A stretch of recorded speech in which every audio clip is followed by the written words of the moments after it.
J'ai d'abord été cliente de la Pipe du Nord, comme mes grands-parents l'étaient déjà. Mes grands-parents habitaient dans la rue d'à côté. Et donc du coup, on venait ici déjà avec mes grands-parents quand moi j'étais enfant. Et après, bien sûr, quand j'ai été en âge, je viens depuis des dizaines et des dizaines d'années à titre personnel. Voilà, donc c'est pour ça que la Pipe du Nord ne m'a jamais été inconnue. Je me retrouve dans le livre de réparation, je retrouve mon nom. C'est assez amusant. J'ai eu l'occasion de rencontrer Pierre Voisin, l'artisan pipier qui était la 5e génération à tenir la boutique, donc depuis 1867. Et puis on s'est lancé dans une passation donc de connaissances techniques et ensuite commerciales au niveau de la boutique. Petit à petit donc j'ai repris la boutique, ça fait maintenant 1 an que je tiens la boutique, la nouvelle Pipe du Nord.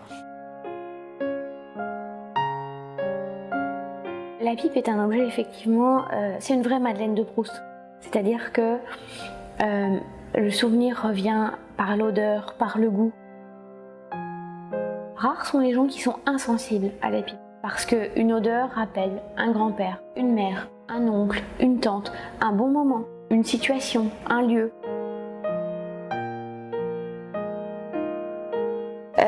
On est dans un petit luxe tout simple.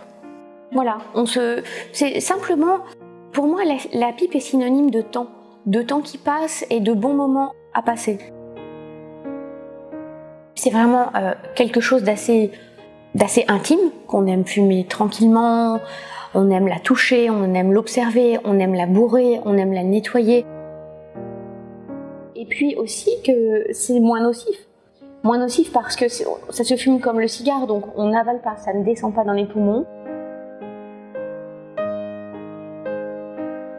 Pour fabriquer une pipe, on part de ça, qu'on appelle un broussin, et c'est une racine de bruyère, plus exactement c'est le nœud entre la racine qui est dans la terre et les rameaux qui sont à l'extérieur.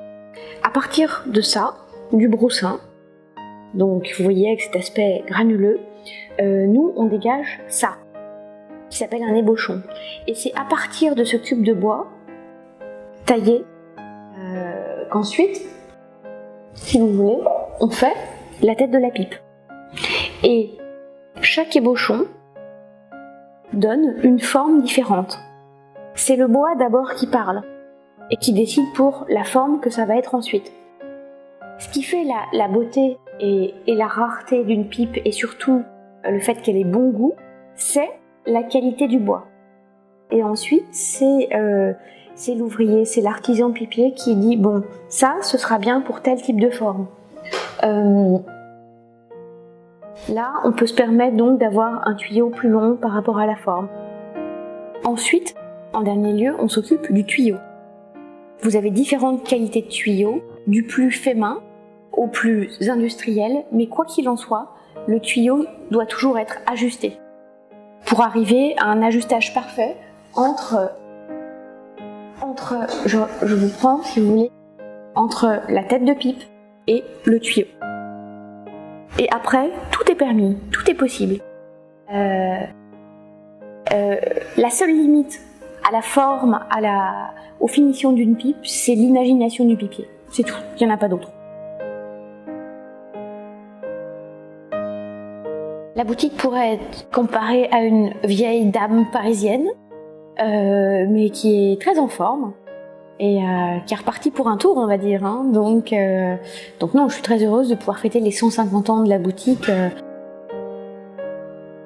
J'ai voulu impérativement qu'il y ait un lien entre l'ancien et le nouveau, valoriser l'histoire du lieu, valoriser le passé qui fait cet endroit, qui fait de la Pipe du Nord la Pipe du Nord, et en même temps montrer que ce qui pouvait paraître très usagé, très vieillot, très anachronique, c'est-à-dire en dehors du temps, pouvait se perpétrer de manière plus contemporaine.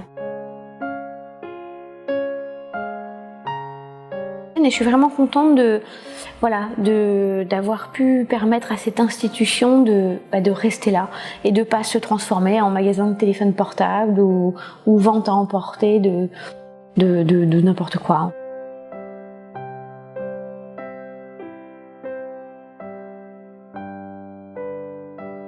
Ça, c'est une petite pipe qui m'a été offerte à Saint-Claude quand j'ai été intronisée maître pipier.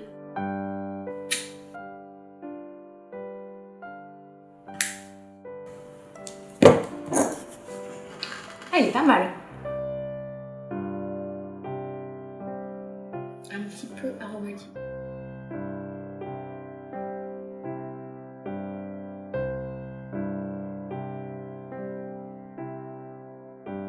Bah, ça fait du bien après une journée.